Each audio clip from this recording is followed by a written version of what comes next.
Hi, welcome to dust and dew. இன்றைக்கி நம்ம basmati rice வச்சு குக்கர்லேயே பண்ணுற மட்டன் பிரியாணி ரெசிபி தான் பார்க்க போகிறோம். இது ரொம்ப சிம்பிளான ரெசிபியும் கூட. இதுக்கு 4 பெரிய வெங்காயம் 4 தக்காளி எடுத்திருக்கேன். வெங்காயத்தை நல்லா ஸ்லைஸாக கட் பண்ணி எடுத்துக்கணும். இதுக்கு தாளிப்புக்கு தேவையான பொருள் வந்து ஒரு 6 to 7 ஏலக்காய், ஒரு 2 இன்ச் பட்டை,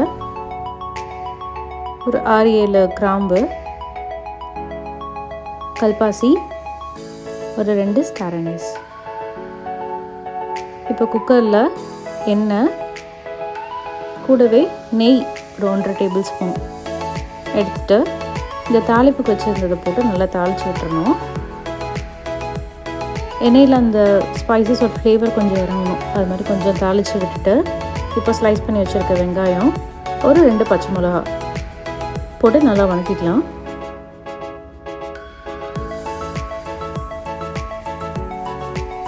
இது கொஞ்சம் வதங்கினதையும் இப்போ தக்காளி ஆட் பண்ணிக்கலாம்.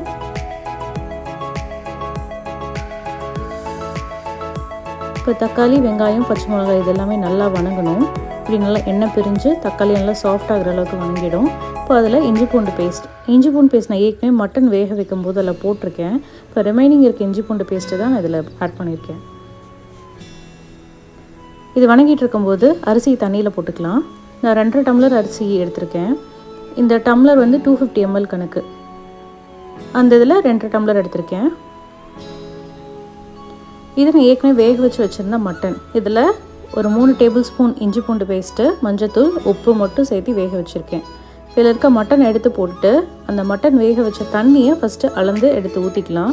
1 டம்ளர் அரிசிக்கு 2 டம்ளர் தண்ணி ஊற்றணும். மட்டனில் வேக வச்ச தண்ணி எடுத்து ஊற்றிட்டு ரிமைனிங் தேவைப்படுற தண்ணியும் நம்ம அளந்து ஊற்றி புதினா போட்டுட்டு இப்போது நல்லா தண்ணியை சூடாக விட்டுறலாம்.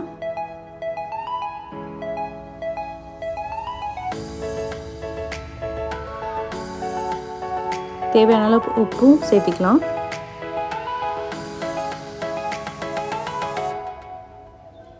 இப்போ இது நல்லா கொதிச்சு வருது.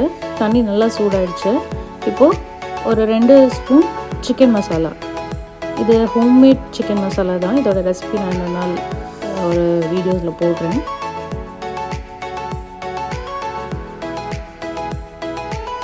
இப்போ நல்லா கொதிச்சதுக்கப்புறம் நம்ம தண்ணியில் போட்டு அரிசி நல்லா வாஷ் பண்ணிவிட்டு அதுக்கப்புறம் அந்த அரிசியை நம்ம ஆட் பண்ணிக்கணும். அரிசி ஆட் பண்ணிவிட்டு ஃப்ளேம் நல்லா ஹைலியே வச்சு நல்லா அரிசி தெரிகிற வரைக்கும் அதை நல்லா குக் பண்ண விடணும். இப்படி மிக்ஸ் பண்ணோம்னா அரிசி நல்லா தெரியணும் மேலே. இப்போ அந்த டைமில் உப்பெல்லாம் செக் பண்ணிவிட்டு அடுப்பை சிம்மில் வச்சுட்டு க்ளோஸ் பண்ணி ஒரு 5 மினிட்ஸ் இல்லைன்னா ஒரு விசில் விட்டுட்டு அதுக்கப்புறமா அந்த விசில் ஃபுல்லாக செட்டில் ஆனதுக்கப்புறம் எடுத்தால் அப்படி ஃபுல்லாக பிரியாணி ரெடியாக இருக்கும். குலையாது, நல்லா ஃப்ளஃபியாக இருக்கும். மட்டன் நம்ம ஏற்கனவே வேக வச்சதுனால இதில் மட்டன் நல்லாவே குக்காக இருக்கும். ட்ரை பண்ணி பார்த்துட்டு எப்படி இருக்குன்னு கண்டிப்பாக சொல்லுங்கள். பாய், தேங்க்யூ.